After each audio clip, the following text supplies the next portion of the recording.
Hello friends, I am C Vardhaman Daga from Arham institute. आज अपन इस वीडियो में इंडियन कॉन्ट्रैक्ट एक्ट का 4th यूनिट देखेंगे। बहुत सिंपल है, ये थोड़ा सा लॉजिकल यूनिट है, इससे क्वेश्चंस भी आते हैं। बहुत ध्यान से सुनना, केस स्टडीज आती है सर। यूनिट 4 बहुत अच्छा है, प्लीज ध्यान से सुनना। जितना हो सके फ्रेंड्स तक शेयर करना, मेरे साथ एंड तक वीडियो में बैठ के पढ़ना, आपका कंप्लीट रिविजन हो जाएगा, कोई दिक्कत नहीं आएगी। मैं आपको एग्जाम्पल्स के थ्रू समझाऊंगा, ठीक है। फोकस करो। चैनल को सब्सक्राइब नहीं किया है, बेल आइकन प्रेस नहीं किया है तो अभी तक कर लो सर, नहीं तो आपकी कोई भी लॉ सीरीज की वीडियोस मिस नहीं होना चाहिए। और आखिरी में जो अपन केस स्टडी सीखेंगे सर, वो बहुत ज्यादा इंपॉर्टेंट है, ठीक है। चलो स्टार्ट करते हैं, फोकस मेरे तरफ ध्यान दो। अपन चैप्टर पढ़ रहे sir, performance of contract, Indian contract act का यूनिट 4, परफॉर्मेंस ऑफ कॉन्ट्रैक्ट। क्या बोलता है सर, ध्यान देना, बहुत इजी है, बहुत सिंपल, कोई डाउट नहीं आएगा। देखो क्या बोलता है, obligation of parties to contract. Sir जो दो पार्टीज है जो कॉन्ट्रैक्ट कर रही है, उनके ऑब्लिगेशंस की बात कर रहा है सर। ये ऑब्लिगेशंस में ये बोलता है, बहुत सिंपल सर, दोनों पार्टी के ऑब्लिगेशंस ये है कि दोनों पार्टी अपना अपना कॉन्ट्रैक्ट का पार्ट परफॉर्म करेगी। ये बोल रहा है, it is the primary duty of each party to a contract to either perform or offer to perform his promise. दोनों पार्टी अपना अपना कॉन्ट्रैक्ट का पार्ट परफॉर्म करेगी, दोनों पार्टी अपने परफॉर्मेंस के लिए लायबल है। यही जो obligation of parties to perform है, इसको अपन दो पार्ट में डिवाइड करते हैं सर। सबसे पहला दिया हुआ actual performance, very simple very simple. Actual performance वो होता है सर जहां पर दोनों पार्टी ने अपने ऑब्लिगेशंस परफॉर्म कर लिए। एग्जांपल, मैं आपको सीए फाउंडेशन पढ़ा दिया और आपने मुझे सीए फाउंडेशन की फीस दे दी, actual performance. Offer to perform या फिर अटेम्प्टेड परफॉर्मेंस या टेंडर ऑफ परफॉर्मेंस का मतलब सिंपल है सर, जहां पर प्रॉमिसर तो परफॉर्म करने के लिए ऑफर दिया था, बट प्रॉमिसी जो था उसने रिजेक्ट कर दिया, या वो परफॉर्म करने नहीं दे रहा या रिफ्यूज कर दिया, तो उस केस में बोलते हैं offer to perform, attempted performance या टेंडर ऑफ परफॉर्मेंस। एग्जांपल देता हूं सर, बहुत सिंपल है सर। मैं आपको सीए फाउंडेशन पढ़ाना चाहता था, हमारे बीच में एक कॉन्ट्रैक्ट हुआ था, हमारे बीच में एग्रीमेंट था कि चलो भाई आप सर सीए फाउंडेशन पढ़ाओगे, हम आपको फीस देंगे। मैंने आपको बोला चलो मैं आपको सीए फाउंडेशन पढ़ाऊंगा, और आपने बोल दिया नहीं सर हम अभी नहीं पढ़ेंगे, अभी लॉकडाउन है सर, नहीं ऐसे नहीं पढ़ेंगे, ऑनलाइन नहीं पढ़ेंगे, ऑफलाइन पढ़ेंगे। तो इस केस में सर मैंने अपना ऑफर परफॉर्म करने का दिया, आपने रिफ्यूज किया। इस केस में होगा ये कि सर मैं डिस्चार्ज हो जाऊंगा कॉन्ट्रैक्ट से। सर अपन आगे डिस्चार्ज ऑफ कॉन्ट्रैक्ट भी पढ़ेंगे, तब मैं आपको ये डिटेल में समझाऊंगा, बट अभी आप ये समझो कि मैंने आपको ऑफर दिया परफॉर्म करने के लिए, आपने मना किया, इसीलिए इसको बोला जाता है sir offer to perform, attempted performance. मैंने अटेम्प्ट किया था ना, मैंने तो अटेम्प्ट किया था कि मैं पढ़ाना चाहता हूं, मैं परफॉर्म करना चाहता हूं, आपने मना कर दिया ना। टेंडर ऑफ परफॉर्मेंस, ये देखो दिया हुआ है, प्रॉमिसर ऑफर्स टू परफॉर्म, मैंने ऑफर दिया, his obligation, but the promisee refuses to accept. Promisee बोला नहीं नहीं नहीं सर अभी मत पढ़ाओ, तो ये देखो इसको बोलते हैं offer to perform, attempted performance या टेंडर ऑफ परफॉर्मेंस। आया समझ। अब बात यह आती है सर कॉन्ट्रैक्ट परफॉर्म कौन करेगा। बहुत सिंपल है सर, कॉन्ट्रैक्ट कौन परफॉर्म करेगा, वेरी सिंपल। सबसे पहला केस है सर प्रॉमिसर खुद, मैंने प्रॉमिस किया मैं पढ़ाऊंगा, तो इस केस में सर मैं ही परफॉर्म करूंगा। ध्यान से सुनना। अब इस पॉइंट में क्या होता है, इस पॉइंट में स्टूडेंट्स को डाउट आता है।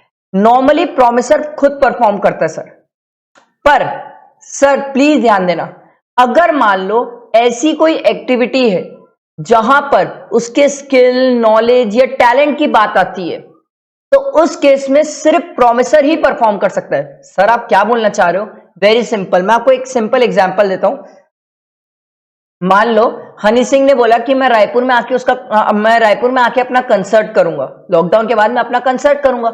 अब ध्यान से सुनना सर, यहां पर प्रॉमिसर अगर परफॉर्म करता है, हनी सिंह परफॉर्म करता है तो ठीक, उसके अलावा कोई और परफॉर्म नहीं कर सकता। मतलब हनी सिंह ऐसा नहीं कर सकता कि वो बोले कि चलो मैं नहीं आ रहा हूं, मेरे बदले मैं अपने असिस्टेंट को भेज देता हूं, वो गा लेगा या वो रैप कर लेगा। नहीं सर, पॉसिबल ही नहीं है सर, पॉसिबल ही नहीं है। जहां पर आपकी पर्सनल स्किल्स या डिलीजेंस या पर्सनल कॉन्फिडेंस की बात है, वहां पर सिर्फ प्रॉमिसर परफॉर्म कर सकता है, प्रॉमिसर के अलावा कोई और परफॉर्म नहीं कर सकता।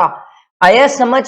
बट सर मान लो अगर यही गुड सेल करने की बात है, यही अगर गुड सेल करने की बात है, मान लो ये पेन सेल करने की बात है, तो सर क्या प्रॉमिसर सेल कर सकता है? यस, प्रॉमिसर सेल करता है। अगर प्रॉमिसर सेल नहीं कर पा रहे, प्रॉमिसर कोई रीजन से अवेलेबल नहीं है, तो सर क्या उसका एजेंट भी सेल कर सकता है? यस, अगर वो एजेंट को ऑथराइज करके रखा है तो एजेंट भी सेल कर सकता है। सर मान लो अगर प्रॉमिसर मर गया, अगर प्रोमिसर मर गया तो क्या उसका लीगल रिप्रेजेंटेटिव भी परफॉर्म कर सकता है? यस, बट अगर पर्सनल स्किल वाली बात है तो पर्सनल स्किल, कॉन्फिडेंस या पर्सनल कॉन्फिडेंस वाली बातें हैं तो उस केस में लीगल रिप्रेजेंटेटिव नहीं कर सकता परफॉर्म। सर अगर हनी सिंह को कुछ हो गया तो सर एक बात बताओ ना, उसका लीगल रिप्रेजेंटेटिव उसका बेटा कैसे परफॉर्म करेगा? आया समझ? लीगल रिप्रेजेंटेटिव परफॉर्म नहीं कर पाएगा। ठीक, उसके बाद अगला दिया हुआ है थर्ड पर्सन। सर इसमें क्वेश्चंस पे डाउट आते हैं, इस पॉइंट पे कई स्टूडेंट्स को डाउट आते हैं। थर्ड पर्सन, क्या सर हम थर्ड पर्सन के थ्रू भी परफॉर्म करवा सकते हैं? यस, मैं आपको एक एग्जांपल देता हूं, ध्यान देना सर। मान लो ए ने सेल किया गुड्स बी को, ठीक है, तो ए को पैसा देना है बी को।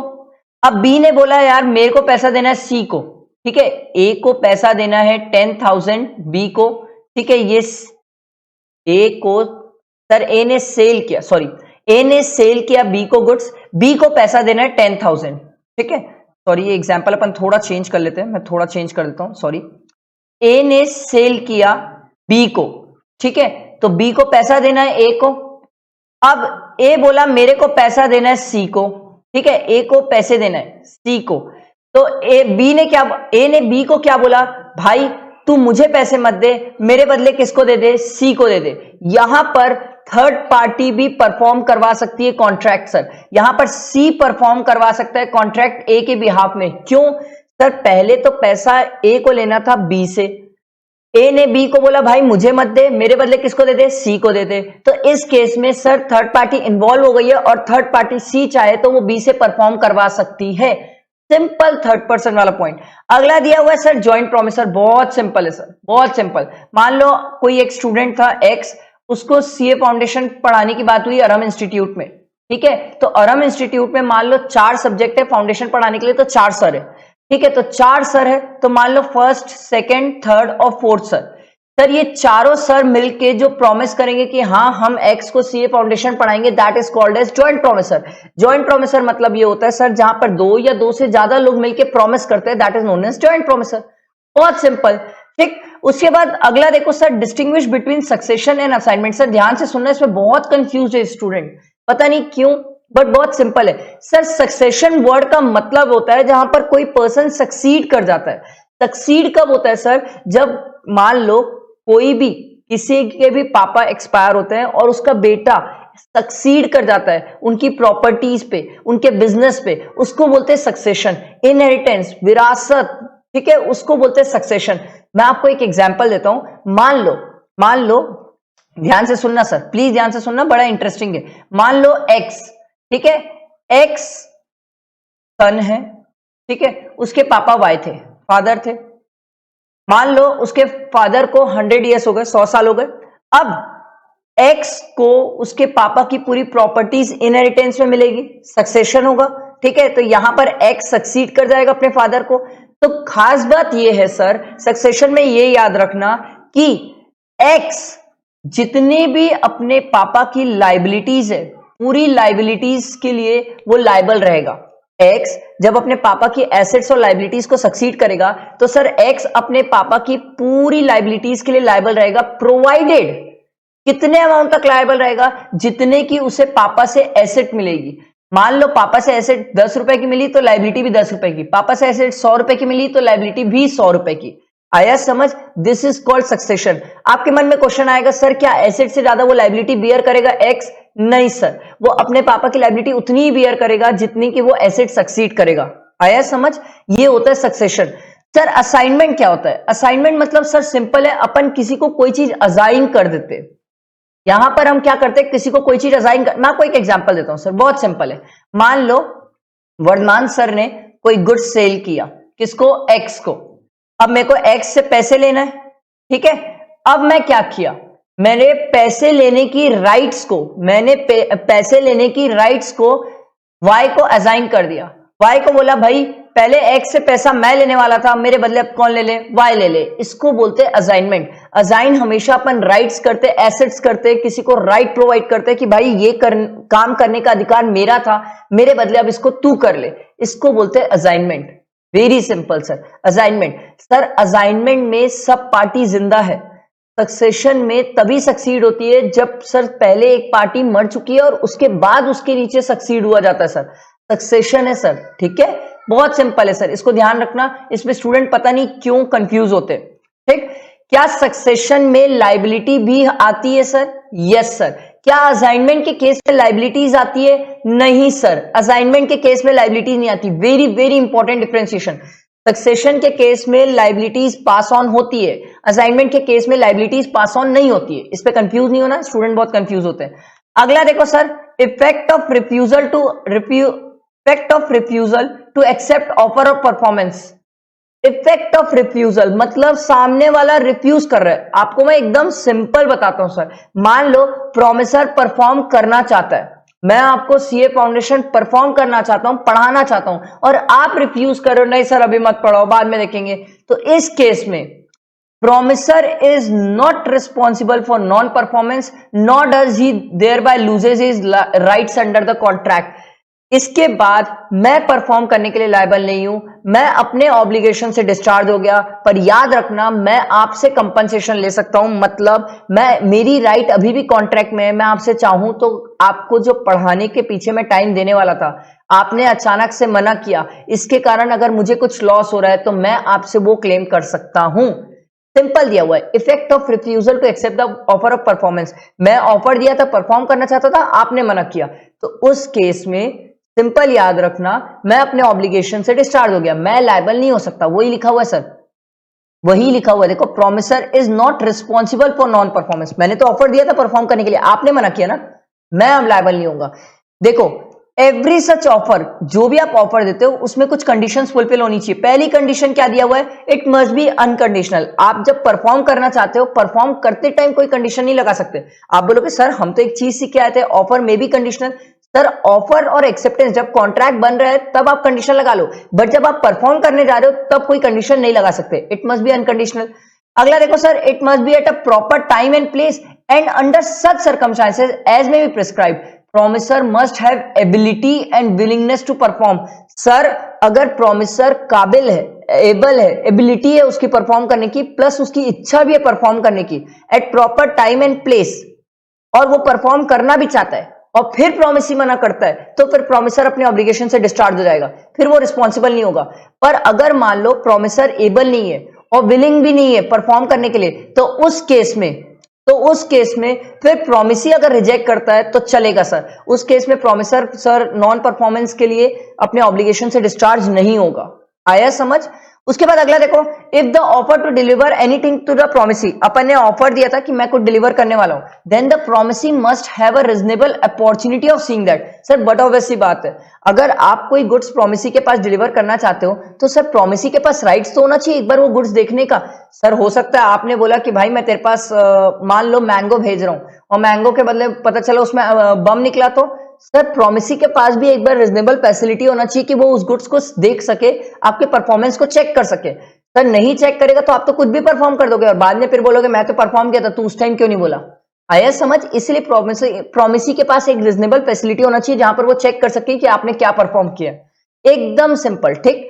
उसके बाद अगला देखो, an offer to one of the several joint promises has the same legal consequences. ये वर्ड हम आगे सर समझ जाएंगे, टेंशन मत लो। Effect of refusal of party to perform promise. अब ये रिफ्यूजल की बात हो रही है सर। अगर मान लो एक पार्टी रिफ्यूज कर देती परफॉर्म करने से, तो दो राइट्स है सर। सबसे पहली राइट बोलती है आप टर्मिनेट कर दो सर कॉन्ट्रैक्ट को। टर्मिनेट वर्ड का मतलब कैंसिल, आप कॉन्ट्रैक्ट को कैंसिल कर दो, और या फिर ऐसा इंडिकेट कर दो बाय वर्ड्स और कंडक्ट कि आप अभी भी इंटरेस्टेड हो कि भले ही वो परफॉर्म अभी नहीं कर रहा है, बट मुझे ऐसा लगता है कि कल के दिन उसकी नीयत अच्छी हो जाएगी और वो परफॉर्म करेगा। मैं आपको एक एग्जांपल देता हूं। मान लो जैसे एक एग्जांपल देता हूं, मान लो वर्धमान सर ने एक एक्स के साथ कॉन्ट्रैक्ट किया कि वो अपनी कार सेल करेंगे, ठीक है, कार सेल करेंगे। अब अचानक से क्या हुआ, लॉकडाउन लग गया।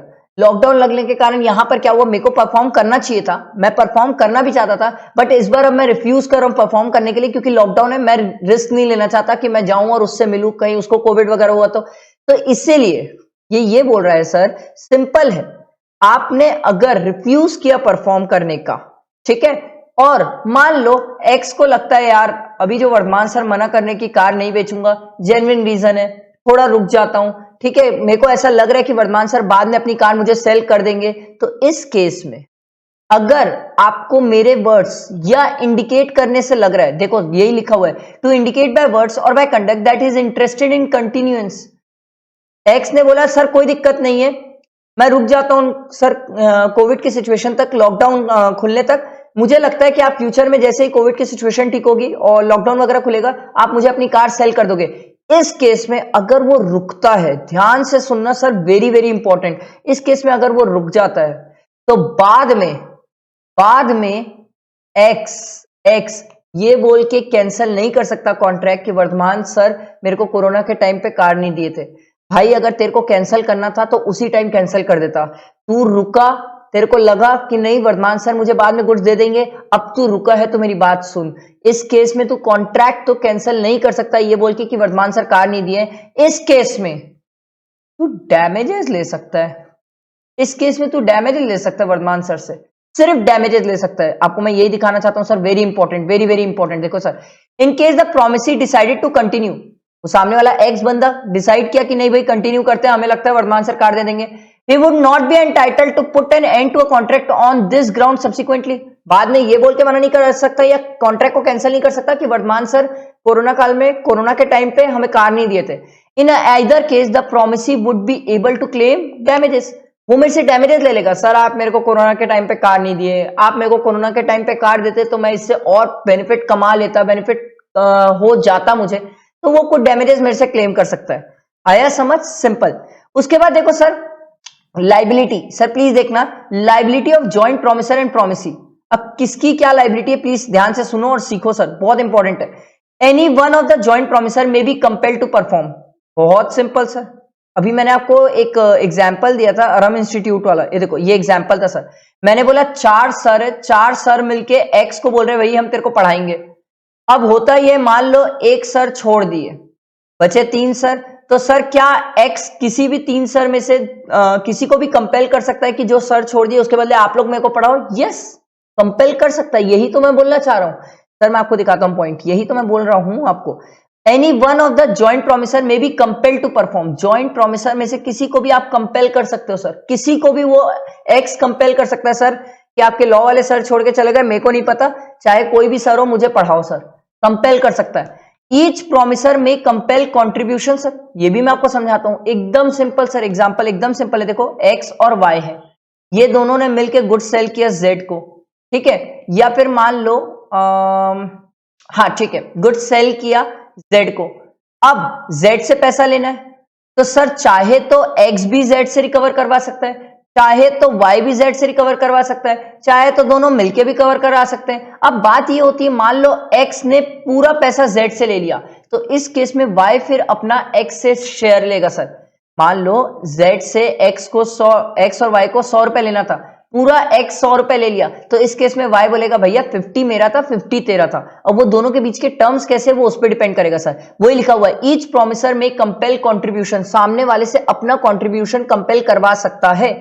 उसके बाद देखो sir, sharing of loss by default in contribution, sir अगर कुछ नहीं बोलते तो ये मान के चला जाता है कि जॉइंट प्रोमिसर और प्रोमिसी के बीच में जो भी लॉस होगा सर वो इक्वली शेयर होगा, जॉइंट प्रोमिसर इक्वल शेयर करेंगे, जॉइंट प्रोमिसी इक्वल शेयर करेंगे। अगर इक्वल नहीं करना है तो सर उनको कॉन्ट्रैक्ट में लिखना पड़ेगा कि हम इक्वल नहीं करना चाहते हैं। अगला देखो sir, effect of release by one joint promisor, ये भी समझो सर, ये भी समझो, एकदम सिंपल है sir.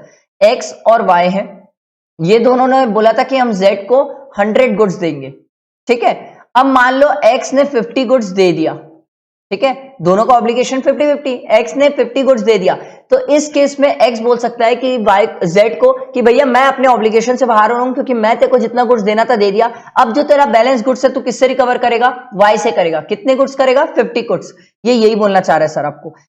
Sir release, effect of release of one joint promisor, एक प्रोमिसर अपनी प्रॉमिस परफॉर्म किया, 50 गुड्स दे दिया, अब दूसरे प्रोमिसर की बारी, क्योंकि एक जो एक्स है वो अपने आप को रिलीज करता है, वो बोल देता है जेड को भैया मैंने अपना ऑब्लिगेशन कंप्लीट कर लिया, अब जो भी ऑब्लिगेशन है तू वाई से परफॉर्म कराएगा, मेरे से नहीं करवा सकता। आया समझ? ये यही बोलना चाह रहा है सर। कॉन्ट्रैक्ट में आप चाहो तो ये लिख सकते हो कि कोई भी पार्टी अगर अपना ऑब्लिगेशन परफॉर्म करती है तो वो डिस्चार्ज हो जाएगी, दूसरी पार्टी जो बची हुई है वो फिर अपना ऑब्लिगेशन परफॉर्म करेगी। Effect of release of one joint promisor, बहुत सिंपल। उसके बाद देखो sir, rights of joint promisor, बहुत सिंपल है sir. Right of joint promisee, sorry, right of joint promisees, अब प्रोमिसेस की क्या क्या राइट है? एकदम सिंपल सर, एकदम सिंपल, बहुत सिंपल सर।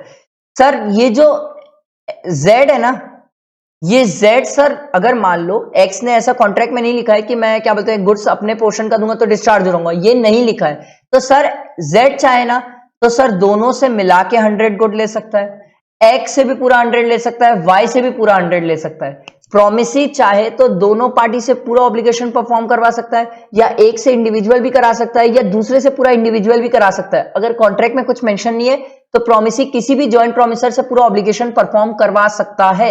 इस चीज का ध्यान रखना, चाहे वो एक्स चाहे वो वाई, ठीक, सिंपल। उसके बाद देखो sir, time and place of performance. Sir time और प्लेस ऑफ परफॉर्मेंस क्या होता है सर प्रॉमिस का? बहुत सिंपल, ध्यान से सुनना sir. Time for performance of promise, no application is to be made. कौन एप्लीकेशन नहीं देगा? प्रॉमिस ही नहीं देगा, प्रॉमिस ही नहीं देगा प्रॉमिसर को एप्लीकेशन की कब परफॉर्म करना है। And no time is specified, contract में कोई टाइम स्पेसिफाइड भी नहीं है, तो फिर बोलते हैं रीजनेबल टाइम। भाई जो रीजनेबल टाइम होगा, अब आप बोलोगे सर रीजनेबल टाइम क्या होता है? वो तो कॉन्ट्रैक्ट पे डिपेंड करता है सर। अगर दूध है या मिल्क है या पेरिशेबल गुड्स है तो सर तुरंत परफॉर्म होना चाहिए, ठीक है। और अगर सर पेरिशेबल गुड्स नहीं है, नॉन पेरिशेबल है, तो चलो एक आध दिन 2-4 दिन इधर उधर भी चल जाएगा सर। आ रहा है समझ? No application to be made मतलब प्रोमिसी कोई एप्लीकेशन नहीं देगा। No time specified in the contract मतलब कॉन्ट्रैक्ट में कोई टाइम स्पेसिफाइड भी नहीं है, तो कब हमको परफॉर्म करना है? विद इन रीजनेबल टाइम, ठीक है। अगला देखो sir, time and place for performance of promise where time is specified. ओ भाई, अगर आपने टाइम स्पेसिफाई कर दिया है कॉन्ट्रैक्ट में and no application is to be made, promisee बोला भैया मैं एप्लीकेशन नहीं दूंगा, कॉन्ट्रैक्ट में टाइम स्पेसिफाइड है, तो जो टाइम स्पेसिफाइड है उस टाइम पे उसको परफॉर्म करना पड़ेगा। जनरली ये टाइम यूजुअल बिजनेस आवर्स होता है। अब रात के 2 बजे थोड़ी किसी के घर पहुंच जाओगे सर, यूजुअल बिजनेस आवर में आपको परफॉर्म करना चाहिए, ठीक है। अगला देखो sir, application for performance on a certain day to be at a proper time and place. Sir अगर मैंने आपको बता दिया है किस दिन कितने बजे किस टाइम पे किस प्लेस पे, तो सर जैसा मैंने आपको बताया वैसे का वैसा ही परफॉर्म करना पड़ेगा सर। एप्लीकेशन फॉर परफॉर्मेंस, मान लो प्रोमिसी ने एप्लीकेशन दिया कि भैया तू मेरे लिए परफॉर्म कल कर देना, कल तू मेरे लिए 2 बजे कर देना और मेरे मतलब मेरे दुकान में कर देना, तो जैसा बताएगा वैसे का वैसा प्रोमिसर परफॉर्म करेगा अगर उसने एप्लीकेशन में लिख के दे दिया तो। कौन? प्रोमिसी। किसको? प्रोमिसर को, ठीक है। Very simple.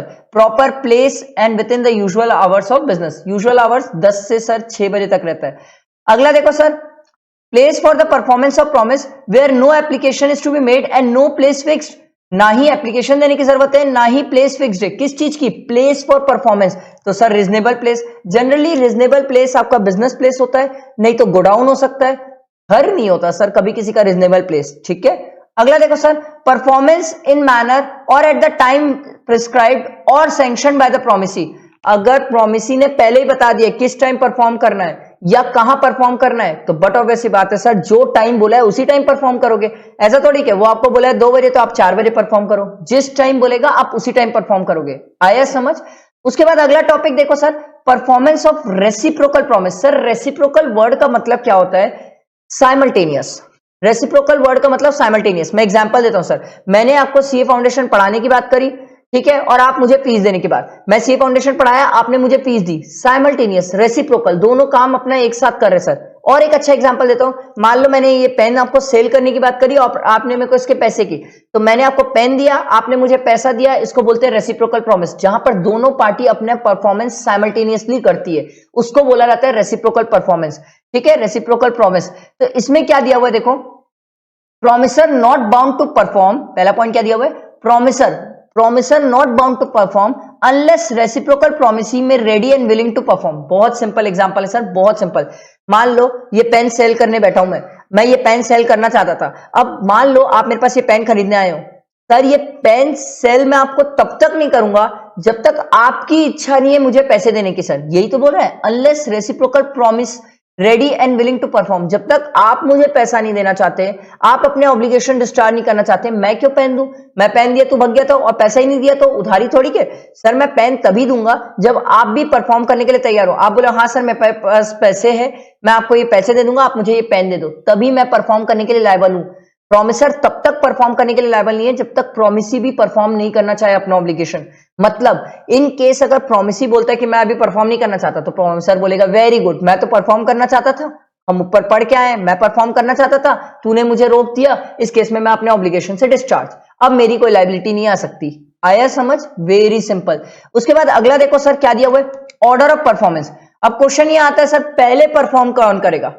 पहले जनरली कोई भी कॉन्ट्रैक्ट जो एंटर होता है दो पार्टी के बीच में, ये डिपेंड करता है सर कि नेचर ऑफ ट्रांजैक्शन किस टाइप का है, इस पे डिपेंड करेगा कि कौन पहले परफॉर्म करेगा। सर जैसे एक एग्जांपल देता हूं सर, मिल्क प्रोडक्ट है तो मिल्क पेरिशेबल गुड्स है, पेरिशेबल गुड्स के केस में मेरे को लगता है सर पैसे के लिए रुकना नहीं चाहिए। क्यों? क्योंकि वहां पर गुड्स पहले डिलीवर करना जरूरी नहीं, तो वो तो खराब हो जाएगा सर, पैसा तो आप बाद में भी ले सकते हो। वो नेचर ऑफ ट्रांजैक्शन पे डिपेंड करेगा सर कि किसको पहले परफॉर्म करना पड़ेगा। ठीक है, अगला देखो सर लाइबिलिटीज क्या दिया हुआ है अगला, liabilities of parties preventing event on which the contract is to take effect. अरे बहुत खतरनाक है सर। मान लो, ध्यान से सुनना, बहुत ध्यान से सुनना सर। मान लो एक एग्जांपल देता हूं मैं आपको, liabilities of a party on preventing event on which the contract is to take effect. मैं इसका एक अच्छा सा एग्जांपल आपको देता हूं, बड़ा अच्छा सा एग्जांपल है। हाँ सिंपल है, समझो सर। मैं आपको सीए फाउंडेशन पढ़ाना चाहता हूं, ठीक है, इंस्टीट्यूट में बैठ के मैं आपको सीए फाउंडेशन पढ़ाना चाहता हूं, और आपने क्या किया, जो इंस्टीट्यूट की चाबी है, ताला लगा हुआ था, इंस्टीट्यूट की चाबी मेरे से ली और मेरे से लेके फेंक दी। तो आपने मुझे क्या किया, परफॉर्म करने से रोक दिया। सर मैं तो परफॉर्म करना चाहता था ना। लाइबिलिटीज, किसकी लाइबिलिटी की बात हो रही है? Party preventing event on which the contract is to take effect. Sir institute में पढ़ाने वाला था, इंस्टीट्यूट एक जगह है, इवेंट है जहां पर मैं आपको पढ़ाता, on which the contract is to take effect, वहीं पर पढ़ाता। अब आपने क्या किया, चाबी उठा के फेंक दी। तो ये क्या लिखा हुआ है देखो, when a contract contains reciprocal promise, मैंने बोला था भाई मैं पढ़ाऊंगा, आप मुझे फीस दोगे, and one party to the prevents the other from performing his promise. आपने चाबी फेंक दी sir. The contract becomes voidable at the option of the party so prevented. अब कॉन्ट्रैक्ट वॉइडेबल किसके ऑप्शन में? प्रोमिसर के ऑप्शन में। भाई मैं तो पढ़ाना चाहता था ना, तूने गलत किया ना, तो मेरे ऑप्शन में क्या है, contract voidable, and he is entitled to compensation. मैं कंपनसेशन भी ले सकता हूं, मैं बोल सकता हूं भाई तेरे कारण मैं एक दिन नहीं पढ़ाया, उसके कारण लॉस हुआ, कोर्स कंप्लीट नहीं हुआ, तो तेरे को मेरे को कंपनसेट करना पड़ेगा, ये चीज मैं बोल सकता हूं। आया समझ? आपने प्रिवेंट किया था मेरे को परफॉर्म करने से। अगला देखो sir, effect of default as to that promise which would be first performed in contract consisting of reciprocal promise। बहुत सिंपल सर, बहुत ही सिंपल, एकदम सिंपल। मैं आपको एक एग्जांपल देता हूं। मान लो वर्धमान सर ने एक्स के साथ कॉन्ट्रैक्ट किया था कि वो अपनी कार सेल करेंगे, ठीक है, कार सेल करेंगे। अब बात ये हुई थी हमारे बीच में कि वर्धमान सर पहले कार देंगे फिर ये बंदा पैसे देगा, ठीक है, पहले कार जाएगी फिर पैसे आएगा। अब मान लो वर्धमान सर कार ही नहीं देते, तो आपको लगता है एक्स पैसे देगा? सर क्यों देगा? अगर मैं उसे कार नहीं दे रहा हूं तो वो मुझे पैसे क्यों देगा? वो वही तो बोल रहे हैं sir, effect of default as to that the promise which should be first perform. First क्या था सर? कार देना था। In contract consisting of reciprocal promise, वो मुझे पैसे देता, मैं कार ही नहीं देने वाला हूं, तो फिर वो मेरे को पैसे क्यों देगा सर? आ रहा है समझ? इस केस में देखो sir, where the promise are reciprocal and dependent. Sir dependent है ना, मैं पहले कार दूंगा तब वो मुझे पैसे देगा, डिपेंडेंट है सर, मेरे कार देने पे उसका पैसा देना डिपेंडेंट है। If the promisor who has to perform his promise before the performance of the other promise fails to perform it, he can not claim performance of the other promise. अब मैं उससे पैसे नहीं मांग सकता। आप लॉजिक से सोचो सर, मैं वैसे भी कैसे पैसे मांगूंगा उससे? मेरे को पहले कार देना चाहिए था, मैं अगर उसे कार नहीं दे रहा हूं तो मैं उससे पैसे कैसे मांग सकता हूं सर? मैं उससे पैसे नहीं मांग पाऊंगा। And is also liable for compensation for his non performance. अब वो जो सामने वाला पार्टी था, जो अपने केस में था ना सर एक्स, वो मेरे से कंपनसेशन ले सकता है, बोलेगा सर मैं आपसे कार लेने वाला था, आपके कारण मैं सर ये कार नहीं ले पाया, मुझे कहीं और से कार महंगी लेनी पड़ी, आपसे कंपनसेशन। सर वो मेरे से कंपनसेशन ले पाएगा। आया समझ? Very simple. अगला देखो सर, अगला पॉइंट क्या दिया हुआ है, effect of failure to perform at the time fixed in the contract when time is essential. ओ भाई, अगर कोई कॉन्ट्रैक्ट में टाइम एसेंशियल है और वो टाइम में आप कॉन्ट्रैक्ट परफॉर्म नहीं करते हो, तो कॉन्ट्रैक्ट क्या हो जाएगा सर? वॉइडेबल। सर आप समझो ना सर, सब्जी और दूध का केस समझो ना सर, उसमें तो टाइम एसेंशियल होता है, अगर वो टाइम पे परफॉर्म नहीं हुआ तो फिर आपको क्या लगता है, प्रोमिसी वो दूध और ब्रेड वगैरह लेगा? वो बोलेगा रख ले भाई, अब मैं क्या करूं, ये तो सड़ गया या एक दिन पुराना हो गया, मेरे कोई काम का नहीं है, फ्रेश होता तो मैं यूज कर पाता। Becomes voidable at the option of the promisee. अब देखो सबसे पहला पॉइंट क्या दिया हुआ है, effect of such failure when time is not essential. मैंने एक बंदे को बोला भाई मुझे फर्नीचर भेज देना, और वो बोला सर मैं आपको फर्नीचर 2 दिन बाद भेज दूंगा। अब मान लो फर्नीचर 5 दिन तक नहीं आया, तो सर यहां पर फर्नीचर के केस में टाइम इतना एसेंशियल नहीं होता। क्यों सर? अब मान लो आप बोलोगे सर 2 दिन में लाता तो मैं भी किसी को सेल कर सकता था, मैं ये बात समझ सकता हूं, बट ऐसा तो नहीं है कि 5 दिन में फर्नीचर आएगा तो खराब हो जाएगा। तो इस केस में आप डैमेजेस क्लेम कर सकते हो sir. Promisees entitled to damages, sir आप डैमेजेस कंपनसेशन क्लेम कर लो सर, बट आप इस केस में कॉन्ट्रैक्ट को वॉइडेबल नहीं बनाओगे। 5 दिन बाद लाएगा तो भी आप फर्नीचर ले लो, आप 3 दिन का जो एक्स्ट्रा लॉस हो गया आपको जो नहीं सेल कर पाए वो आप उससे कंपनसेट करा लो। Very simple. उसके बाद अगला देखो, effect of acceptance of performance at the time other than agreed upon. मतलब हमने क्या डिसाइड किया था, वो 2 दिन में मेरे को फर्नीचर देगा। ध्यान से सुनना सर, मान लो वो 2 दिन में फर्नीचर देगा बोला था और वो 5 दिन बाद लेके आया। मैं बोला यार तू तो लेट कर दिया। अब मेरी बात ध्यान से सुनना, मेरी बात ध्यान से सुनना। एक तो कॉन्ट्रैक्ट में ये लिखा हुआ था कि अगर वो लेट करेगा तो मैं उससे कंपनसेशन ले सकता हूं, तो वहां पर पहले वाले पॉइंट पे पढ़ लिए सर कि हम उससे कंपनसेशन ले लेंगे। अब अगर दूसरे वाला केस है सर जहां पर कॉन्ट्रैक्ट में लिखा नहीं है कुछ कंपनसेशन के बारे में और वो 2 दिन बोला था और 5 दिन बाद लाके दिया है, और उसके बाद भी वो 5 दिन बाद जब लाके दिया है तो मैंने उसके गुड्स को एक्सेप्ट कर लिया और मैंने कंपनसेशन से रिलेटेड कुछ नहीं बोला, तो इस केस में मैं उससे कंपनसेशन नहीं ले पाऊंगा। इस केस में मैं उससे कंपनसेशन नहीं ले पाऊंगा। आया समझ? Very simple. उसके बाद अगला देखो sir, agreement to do impossible act. Impossible act मतलब जो शुरू से हो ही नहीं सकता। सर जैसे अपन क्या बोलते हैं, किसी मरे हुए आदमी को जिंदा करना। सर ये agreement to do impossible act है, हो ही नहीं सकता। आप कैसे किसी को जिंदा कर दोगे सर? भगवान थोड़ी को यार, सिंपल है। तो सर जो ये इम्पॉसिबिलिटी ये 2 टाइप की होती है सर, इनिशियल और सब्सिक्वेंट। इनिशियल इम्पॉसिबिलिटी मतलब सर जो शुरू से ही पॉसिबल नहीं है, जब आप कॉन्ट्रैक्ट बना रहे थे तभी ये पॉसिबल नहीं है। एग्जाम्पल, मैंने एक आदमी को बोला भैया भले ये आदमी कोविड से मर गया, मैं इसको जिंदा कर सकता हूं और पूरा ठीक कर सकता हूं अगर आप मुझे 1 लाख रुपए दोगे। सर ये शुरू से इंपॉसिबल है, इनिशियल इंपॉसिबिलिटी। सर कॉन्ट्रैक्ट बनाते टाइम, एग्रीमेंट बनाते टाइम ये गलत था, इनिशियल। सब्सिक्वेंट और सुपरवीनिंग इंपॉसिबिलिटी वो होती है सर कुछ ऐसा रीजन हो गया जिसके कारण ये इंपॉसिबल हो गया। पहले सही था, बाद में कुछ ऐसा रीजन हो गया, सर्कमस्टांसेस हो गया, अनएक्सपेक्टेड इवेंट हो गए, ये लॉ में चेंज आ गया, कुछ ऐसा हो गया जिसके कारण ये इंपॉसिबल हो गया। सर पहले ये ठीक था। एग्जाम्पल, बहुत ही प्यारा एग्जाम्पल है सर, हमने चाइना से पहले कॉन्ट्रैक्ट किया था कि हम 5G टेक्नोलॉजी चाइना से लेंगे। बाद में हमारे और चाइना के बीच में डिस्प्यूट्स हुआ और बहुत सारे कुछ केसेस हुए, बहुत सारी बातें हुई, जिसके कारण हमने कैंसिल किया कि अब हम चाइना से नहीं लेंगे।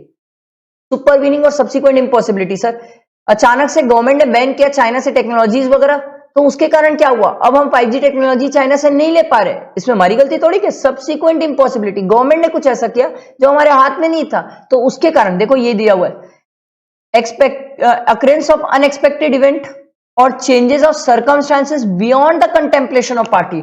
सर ना मेरे हाथ में ना चाइना के हाथ में, जो मेरे को 5G टेक्नोलॉजी दे रहा था। तो इस केस में क्या हुआ सर, सुपरवीनिंग या सब्सिक्वेंट इंपॉसिबिलिटी। पहले हमारा कॉन्ट्रैक्ट परफॉर्म हो सकता था, बाद में गवर्नमेंट ने कुछ ऐसे रेस्ट्रिक्शंस लगा दिए कि अब हमारा कॉन्ट्रैक्ट परफॉर्म नहीं हो पाएगा, तो यहां पर कॉन्ट्रैक्ट क्या हो जाता है, वॉइड हो जाता है और पार्टी दोनों डिस्चार्ज। क्या पार्टी, कोई किसी से क्या वसूल लेगा, कुछ नहीं वसूल पाएगा। चाइना वाला मेरे को बोलेगा भाई तू धोखा किया, मैं बोला भाई पागल है क्या, मैं क्या धोखा किया, गवर्नमेंट से जाके बात कर। आ रहा है समझ? वेरी सिंपल, ठीक है। उसके बाद अगला देखो sir, reciprocal promise to do certain things that are legal and also some other things that are illegal। अगर आपने 2 प्रॉमिस किए, मतलब मान लो एकदम सिंपल समझाता हूं सर, x ने y को प्रॉमिस किए, x ने जो प्रॉमिस किए y को वो लीगल है, ठीक है, y ने जो x को प्रॉमिस किया है वो इलीगल है। तो ये बोलते हैं जो लीगल है वो वैलिड है और जो इलीगल है वो वॉइड है। बहुत सिंपल, रेसिप्रोकल प्रॉमिस, उसी में एक पार्ट लीगल एक पार्ट इलीगल, लीगल वाला वैलिड इलीगल वाला वॉइड। उसके बाद इन्होंने बोला सर ऑल्टरनेटिव प्रॉमिस, मान लो आप 2 या 2 से ज्यादा प्रॉमिस कर रहे हो, तो सिंपल सी बात है, एकदम सिंपल, एक्स ने वाई को 2 प्रॉमिस करा, एक तो लीगल वाली एक इलीगल वाली, तो गवर्नमेंट बोलती लीगल वाली वैलिड है इलीगल वाली वॉइड है।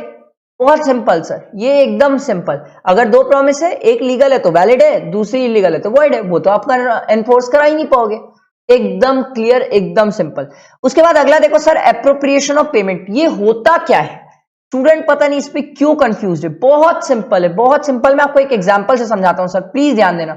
मान लो एक्स एक पर्सन है, ठीक है, उसको वाई को 3 अमाउंट देने का था सर, 20,000, 30,000, ठीक है, और 40,000। ठीक, 3 अमाउंट एक्स को वाई को देना है सर, 20,000, 30,000 और 40,000। अब मान लो एक्स ने पेमेंट किया, एक्स ने जो पेमेंट किया वो पेमेंट किया सर मान लो 30,000। अब बात ये आती है सर, ये जो 30,000 पेमेंट किया है एक्स ने, वो किस में से एडजस्ट करे, 20 में से, 30 में से या 40 में से? यही चीज बोलता है एप्रोप्रिएशन ऑफ पेमेंट। सर सबसे पहला है where the debt is to be discharge is indicated. अगर मान लो मैंने इंडिकेट कर दिया, मान लो एक्स ने बोल दिया है कि भैया ये 30,000 मेरा पहले 20 में एडजस्ट करना, फिर 30 में एडजस्ट करना, तो जैसा बोला है एक्स ने वैसा ही वाई एडजस्ट करेगा, पहला जैसा इंडिकेटेड था, ठीक है। दूसरा, where debt is to be discharge is not indicated, जहां पर अगर आप इंडिकेट नहीं कर रहे हो तो फिर उस केस में देखो क्या लिखा हुआ है, the creditor may apply at its discretion to any lawful debt, ठीक है। वो जिसमें मन उसमें एडजस्ट कर सकता है सर, वाई चाहे तो 20 में, वाई चाहे तो 30 में, वाई चाहे तो 40 में, किसी में भी एडजस्ट कर सकता है अगर एक्स ने नहीं बताया कि किस में एडजस्ट करना है, ठीक। तीसरा केस एकदम सिंपल सर, तीसरा case application of payment where neither party appropriates. लो भाई, जहां पर एक्स भी कुछ नहीं बोल रहा है, वाई को भी समझ नहीं आ रहा है किस में एडजस्ट करना है, तो वाई को ये बोला जाता है सर आप उसमें एडजस्ट करो जो सबसे पहले टाइम बैरिड होने वाला है, मतलब जो बेड डेट होने वाला है, जिसको 3 साल कंप्लीट होने वाला है, आप उसमें पहले एडजस्ट कर लो, चाहे वो 40 हो, चाहे वो 30 हो, चाहे वो 20 हो। आया समझ? Very simple, very very simple sir. Appropriation of payment, ये मैंने आपको एग्जांपल से समझाया है, कई स्टूडेंट को इसमें डाउट्स आते हैं, ठीक है। अब अपन इसके बाद क्या करेंगे sir, contract with need not be perform with the consent of both the parties. अब ये देखना है सर, बहुत इंपॉर्टेंट है, इससे भी क्वेश्चन आते हैं, इससे केस स्टडीज आती है, ठीक है। चलो अब अपन देखते हैं ये पॉइंट। तो गाइस अपना नेक्स्ट टॉपिक क्या है, contract with not be perform with the consent of both the parties. अब क्या बोलता है ये ध्यान से सुनना सर। सबसे पहला है इसमें इफेक्ट ऑफ नोवेशन। नोवेशन क्या होता है सर, वेरी सिंपल, जहां पर अपन ओल्ड कॉन्ट्रैक्ट को खत्म करके न्यू कॉन्ट्रैक्ट एंटर करते हैं उसको बोलते हैं नोवेशन।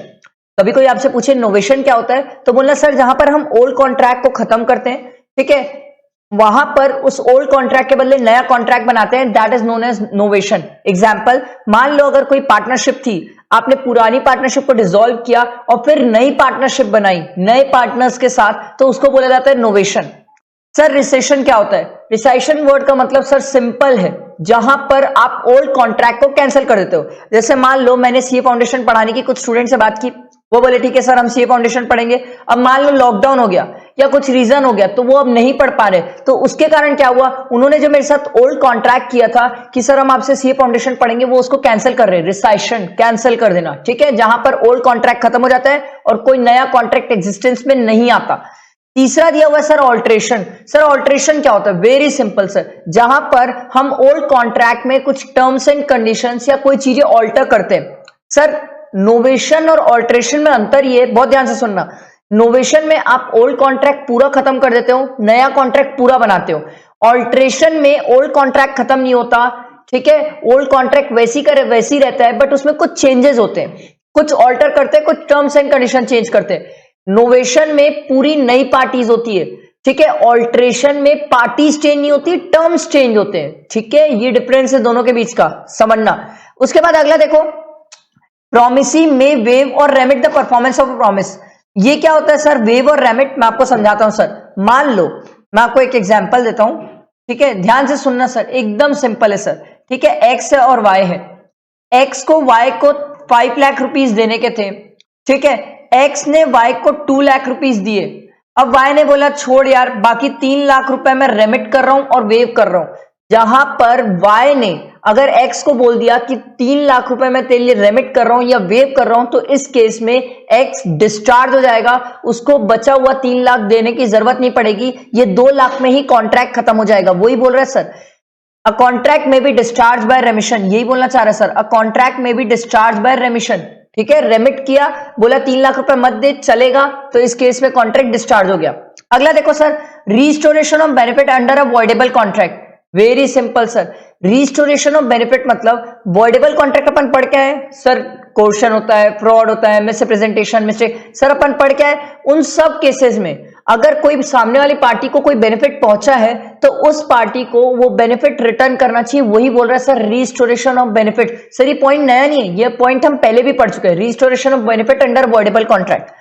अगला देखो sir, obligation of person who have received advantage under void agreement या वॉइड कॉन्ट्रैक्ट। मान लो एक एग्जाम्पल देता हूं, मान लो मैंने हनी सिंह के साथ कॉन्ट्रैक्ट किया कि 1 मई को आप रायपुर में आके क्या बोलते कंसर्ट करना, ठीक है। और मान लो अचानक से 1 मई से पूरे इंडिया में लॉकडाउन लग गया। अब अगर लॉकडाउन लग गया तो वो पर्सन रायपुर में आके अपना कंसर्ट नहीं कर पाएगा। कुछ ऐसे रीजन हुए जिसके कारण ये वॉइड हो गया। तो भाई मैंने मान लो हनी सिंह को कोई एडवांस दिया होगा, तो अब वॉइड एग्रीमेंट या वॉइड कॉन्ट्रैक्ट होने के कारण वो पर्सन अगर मेरे से कोई एडवांटेज रिसीव किया है, 3 लाख रुपीज रिसीव किया एज एन एडवांस, अब उसको क्या करना चाहिए, वो 3 लाख रुपीज मुझे वापस करना चाहिए, ठीक है। उसके बाद अगला देखो सर, कम्युनिकेशन ऑफ प्रिसाइशन। सर एक चीज सिंपल है सर, हमेशा याद रखना, अगर हम कोई कॉन्ट्रैक्ट कैंसिल करते हैं तो हमें कम्युनिकेट करना जरूरी है। सर अगर आप कम्युनिकेट नहीं करोगे तो सामने वाले को पता कैसे चलेगा कि आप कॉन्ट्रैक्ट कैंसिल करना चाह रहे हो, ठीक है। कम्युनिकेशन ऑफ प्रिसाइशन, कैंसिल करना। उसके बाद अगला देखो, effect of neglect or promisee to afford promisor reasonable facility for performance. Sir इसका तो मैंने आपको पहले भी एक अच्छा एग्जांपल दिया था सर। मान लो मैं आपको पढ़ाना चाहता हूं सर, और अगर आप मेरे को पढ़ाने नहीं देना चाहते, सर मैं आपको पढ़ाना चाहता हूं, मैं आपका टेस्ट लेना चाहता हूं, मैं आपको पढ़ाना सिखाना चाहता हूं और आप मुझे पढ़ाने नहीं दे रहे हो, तो इस केस में आप मुझे रीजनेबल फैसिलिटी प्रोवाइड नहीं कर रहे हो जिससे मैं आपको पढ़ा सकूं, तो इस केस में मैं अपने ऑब्लिगेशन से डिस्चार्ज हो जाऊंगा सर। आप बाद में मेरे से ये नहीं बोल सकते कि सर अब आपको परफॉर्म करना पड़ेगा। सर मैंने परफॉर्म किया, ऑफर दिया, टेंडर ऑफ परफॉर्मेंस किया, अटेम्प्ट किया परफॉर्म करने के लिए, बट आपने मुझे रीजनेबल फैसिलिटीज प्रोवाइड नहीं करी, तो इस केस में मैं अपने ऑब्लिगेशन से क्या हो जाऊंगा, डिस्चार्ज हो जाऊंगा। आया समझ। उसके बाद अगला देखो sir, discharge of contract. Sir discharge of contract का मतलब क्या होता है, जहां पर दोनों पार्टी डिस्चार्ज हो जाती है कॉन्ट्रैक्ट में। अब डिस्चार्ज कैसे होती है, बहुत सारी डिस्चार्ज मतलब दोनों पार्टी के ऑब्लिगेशंस खत्म हो जाते हैं, तब बोला जाता है डिस्चार्ज ऑफ कॉन्ट्रैक्ट। अब इसके अंदर सर सबसे पहला पॉइंट क्या दिया हुआ है, डिस्चार्ज बाय परफॉर्मेंस, जहां पर दोनों पार्टी अगर कॉन्ट्रैक्ट परफॉर्म कर लेती है तो डिस्चार्ज होती है। एग्जांपल, मान लो मैंने सीए फाउंडेशन पढ़ा दिया और आपने मुझे फीस दे दी, तो डिस्चार्ज बाय परफॉर्मेंस, ठीक, वेरी सिंपल। अगला देखो sir, discharge by mutual agreement, very simple sir, हमने आपस में बैठ के समझौता किया, भाई चल ठीक है, आपने बोला, मैं आपको एक सिंपल एग्जांपल देता हूं, जैसे मान लो आपने बोला कि सर मैं और मेरे स्टूडेंट के बीच में कॉन्ट्रैक्ट हुआ था कि मैं ऑफलाइन पढ़ाऊंगा। अब ठीक है, चीजें इतनी ऑनलाइन हो गई कोविड के कारण, सर लॉकडाउन वगैरह के कारण, तो ऑनलाइन हो गई। अब स्टूडेंट बोले नहीं सर हम ऑनलाइन नहीं पढ़ना चाहते, तो सर हमने आपस में म्यूचुअल एग्रीमेंट किया, हमने बोला यार मैं तेरे को इतना मैंने पढ़ा दिया हूं, इतना कोर्स कंप्लीट कर दिया हूं, तो इतने की फीस दे दे, प्रोपोर्शनेट कर ले। म्यूचुअल एग्रीमेंट, आपसी समझौते से हमने कॉन्ट्रैक्ट को खत्म किया, इसको बोलते हैं डिस्चार्ज बाय म्यूचुअल एग्रीमेंट, आपसी समझौता, ठीक है। उसके बाद अगला देखो, discharge by discharge by impossibility of performance. Sir impossibility of performance मतलब कुछ ऐसे सर्कमस्टांसेस हो गए, कुछ रीजन हो गया जिसके कारण वो पॉसिबल नहीं है परफॉर्म करना। सर सबसे पहला दिया हुआ है unforeseen change in law. Sir अगर लॉ में चेंज हो गया, मान लो छत्तीसगढ़ में दारू बेचने का क्या बोलते हैं एग्रीमेंट किया था, कॉन्ट्रैक्ट किया था, और अचानक से छत्तीसगढ़ में दारू अल्कोहल बैन हो गया, सर चेंज इन लॉ, कहानी खत्म। इस केस में सर डिस्चार्ज हो गए दोनों पार्टी, क्योंकि अब परफॉर्म नहीं हो सकता। अगला देखो sir, destruction of subject matter essential to that performance. मैंने ये एक सिंपल एग्जांपल देता हूं सर, मान लो मैंने ये घर सेल करने का कॉन्ट्रैक्ट किया और अचानक से मान लो सुनामी आ गई, तूफान आ गया, फ्लड आ गया, हरिकेन कुछ भी आ गया, जिसके कारण ये घर पूरा डिस्ट्रॉय हो गया, तो उस केस में सर जो सब्जेक्ट मैटर था, घर जिसका हमने कॉन्ट्रैक्ट किया था, वही खत्म हो गया, तो उस केस में क्या होगा सर, इम्पॉसिबिलिटी ऑफ परफॉर्मेंस, अब पॉसिबल नहीं है परफॉर्म करना। अगला देखो सर, नॉन एग्जिस्टेंस या non occurrence of particular state of things which was naturally contemplated for performing the contract as a result of some personal incapacity like dangerously malady. मैं आपको समझाता हूं सर, बहुत सिंपल है, बहुत सिंपल। जैसे मान लो एक एग्जांपल है, एकदम सिंपल, मैंने बोला था कि मैं अपने स्टूडेंट को सीए फाउंडेशन पढ़ाऊंगा, स्टूडेंट ने बोला था मुझे फीस देंगे, ठीक है। अब मान लो अगर मैं पागल हो गया, मैलेडी लिखा हुआ ना, डेंजरसली मैलेडी, मैं पागल हो गया, मैं अगर पागल हो गया तो इस केस में सर अनसाउंड माइंड के साथ तो कॉन्ट्रैक्ट पर्सन के साथ तो कॉन्ट्रैक्ट हो नहीं सकता, तो सर मान लो आपने पहले कॉन्ट्रैक्ट कर लिया था, तो इस केस में कॉन्ट्रैक्ट क्या हो जाएगा, डिस्चार्ज हो जाएगा। क्यों, इम्पॉसिबिलिटी हो गई सर, अब कैसे परफॉर्म होगा, मैं तो पागल हो गया।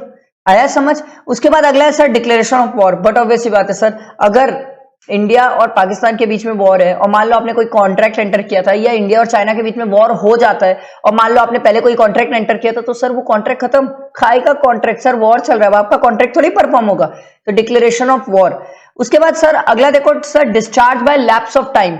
मान लो हमने डिसाइड किया था कि इतने with in time period perform करना है, ठीक है। जैसे मान लो मैंने बोला था कि भाई मैं तेरे को ये घर सेल करूंगा, तो मुझे प्रोवाइडेड 1 महीने के अंदर कंसिडरेशन दे देगा। अगर वो 1 महीने के अंदर नहीं देता, लैप्स ऑफ टाइम, नहीं दिया, कॉन्ट्रैक्ट डिस्चार्ज।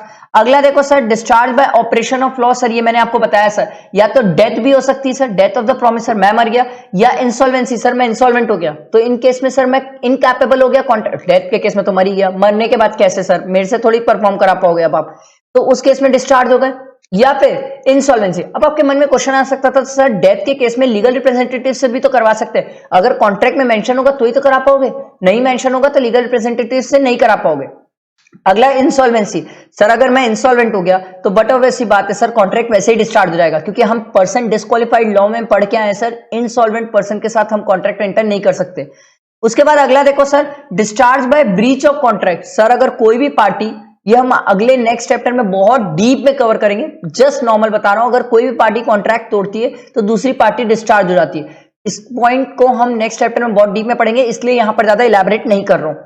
उसके बाद अगला देखो सर, प्रॉमिस में, और ये में है, प्रॉमिस में वे, प्रॉमिसी है ये, promisee may waive or remit the performance of promise. Sir ये पॉइंट अभी तो मैंने आपको समझाया सर, सेम है, 5 लाख रुपए देने का था, 2 लाख रुपए दिया सर, सामने वाले ने एक्सेप्ट भी कर लिया और बोला जा यार तेरे से 3 लाख रुपए नहीं लिखता, कोविड का टाइम है, कहां तू दे पाएगा, तो इस केस में सर सामने वाला डिस्चार्ज हो गया। ये वही है sir, promisee may waive or remit the performance of promise, ठीक है। उसके बाद अगला देखो sir, effect of neglect of promisee to afford promisor reasonable facility. Sir same point है, मैं पढ़ाना चाहता था, आप पढ़ाने के लिए मुझे वो फैसिलिटी प्रोवाइड नहीं कर रहे हो, तो उस केस में क्या होगा सर, मैं डिस्चार्ज हो जाऊंगा अपने ऑब्लिगेशन से। सर वही पॉइंट है। मर्जर ऑफ राइट, सर ये नया पॉइंट है, ये ध्यान से सुनना। मान लो मैंने कोई प्रॉपर्टी लीज पे ली है और बाद में उस प्रॉपर्टी को परचेस कर लेता हूं, तो सर जो मेरी लीज वाली राइट थी वो परचेस वाली राइट के साथ मर्ज हो जाती है, इसको बोला जाता है सर मर्जर ऑफ राइट्स। जैसे ही मर्ज हो जाएगी राइट्स, तो मेरी लीज वाली जो राइट्स थी वो खत्म हो जाएगी, अब तो मैंने परचेस कर लिया वो प्रॉपर्टी, इसको बोला जाता है डिस्चार्ज ऑफ कॉन्ट्रैक्ट। तो लीज वाला जो कॉन्ट्रैक्ट था वो डिस्चार्ज हो जाएगा, अब मेरा परचेस वाला कॉन्ट्रैक्ट पिक्चर में रहेगा, ठीक है, वही रहेगा एक्टिव। समझ आया? ये हमारा सर यूनिट 4 था इंडियन कॉन्ट्रैक्ट एक्ट का। कोई भी डाउट है कमेंट बॉक्स में पूछो, जितना हो सके फ्रेंड्स तक शेयर करो, चैनल को सब्सक्राइब करना, बेल आइकन प्रेस करना नहीं भूलना, और किसी को नोट्स चाहिए तो डिस्क्रिप्शन में नोट्स है, आराम से साथ में बैठ के पढ़ो। अब इसके बाद अपन नेक्स्ट वीडियो में सर 5th यूनिट स्टार्ट करेंगे इंडियन कॉन्ट्रैक्ट एक्ट का, ठीक है। चलो, थैंक यू फ्रेंड्स।